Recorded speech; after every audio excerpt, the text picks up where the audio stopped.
montage du nouveau siège sur sa platine. Voilà, je peux pas le basculer assez parce que sinon après ça vient taper dans le levier de vitesse. Donc mais sinon en position, parce que là faut que je recoupe là.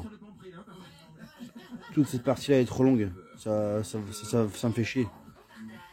Vis-à-vis du troisième point, ça vient taper dedans, enfin. Donc il faut que je recoupe tout ça là. Par contre, ce qui m'a fait le plus chier, c'est que pour un siège qui est censé être réglable en hauteur par rapport au poids, bah pour être bien, là il y a à peu près une bonne dizaine de centimètres.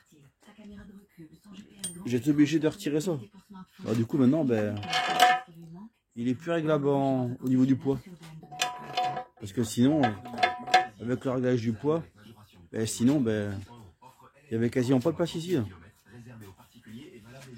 Même reculer, reculer de manière où je suis bien, pour pouvoir appuyer sur l'embrayage, ça va me déranger. Du coup, j'ai dû retirer ça. Sinon, bah, c'est un très bon siège. Hein. C'est le deuxième que j'achète et j'en suis pas déçu. Hein. Sauf que là, j'ai été obligé de retirer le système de poids.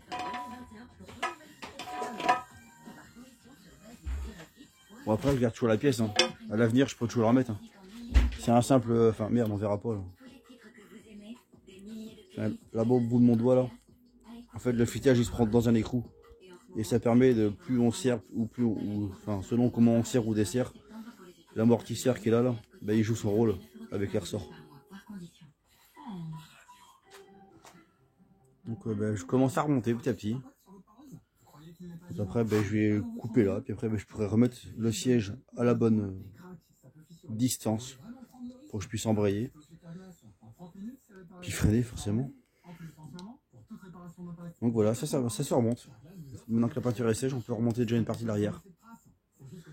Ah oui, et aussi, j'ai dû inverser les pitons qui sont là. Au niveau des bras de relevage.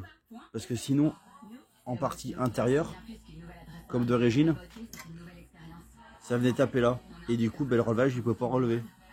Donc on va dire, ça c'est emmerdant. Donc du coup, je les ai inversés. Je sais pas si ça a vraiment une incidence. On verra bien. S'il faut, ben, on modifiera les parties basses des tirants. Et ouais, j'étais obligé de modifier les pitons.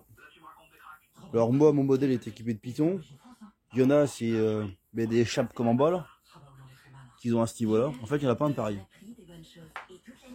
Chez Kubota, ils ont fait 1000 versions.